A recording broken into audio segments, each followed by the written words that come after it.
ஆடியது ஆலங்காடு அமர்ந்தது தக்கோலம் மணந்தது மணவூர் என்கின்ற வரிசையில் இப்போ நம்ம வந்திருக்கிறது மணவூர். தக்கோலத்திலேருந்து 17 கிலோமீட்டர் தூரத்தில் இருக்கக்கூடிய இந்த மணவூருக்கு 29 நிமிஷத்தில் வந்து சேர்ந்தாச்சு.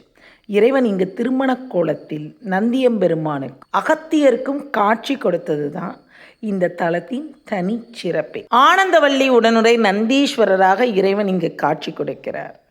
நந்தியம்பெருமானுக்கு சாப விமோச்சனம் கிடைத்த இடம் என்பதனால அந்த பெயரையே தன்னோட பெயராக கொண்டு எல்லாருக்கும் அருள்பாலிக்கிறார்.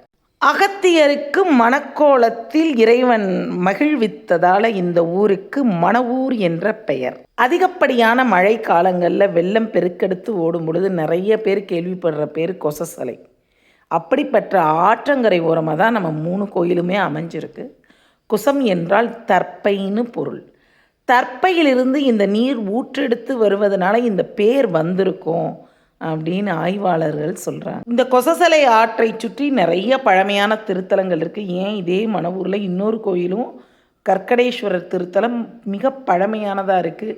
முருகர் கோயில் ஒன்று பழமையான திருத்தலமாக இருக்குது. பல சிறப்புகளை பெற்ற இந்த திருத்தலத்துக்கு 2வது முறையாக நாங்கள் போகிறோம். 2 முறையுமே இறைவன் திருக்காட்சி இந்த இடத்துல அலங்காரமாக இருப்பாங்க. அன்றைக்கி ஏதாவது ஒரு விசேஷம் தானாக அமையும்.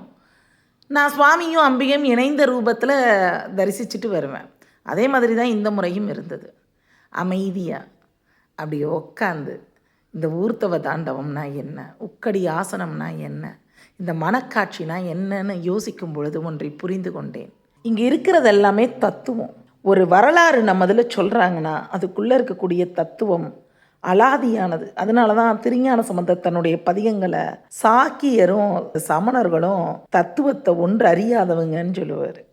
தத்துவம் தனிச்சிறப்பானது, அது சைவத்துக்கே உரியது. உதாரணமாக ஊர்த்தவ தாண்டவத்தில் இறைவன் ஒரு திருவடியை ஊன்றி ஒரு திருவடியை மேல் நோக்கி நிப்பாட்டி இருப்பார்.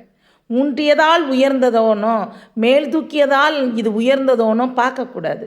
ஒன்றினால் ஒன்று இயங்கிக் கொண்டிருக்கிறது என்பதைத்தான் சுவாமி அம்பிகைக்கு காட்டியிருப்பார். இறைவியும் தன்னிலையை உணர்ந்திருப்பார். இதைத்தாங்க நான் ஊர்த்தவ தாண்டவத்தில் உணர்ந்து கொண்டேன்.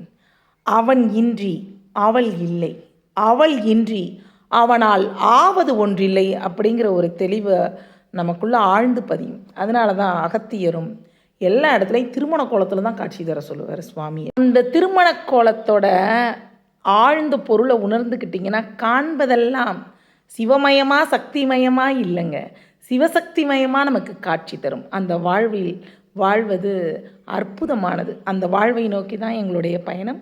வேறொரு திருத்தலத்தை பற்றின பதிவோடு உங்களை அடுத்து வந்து பார்க்குறேன்.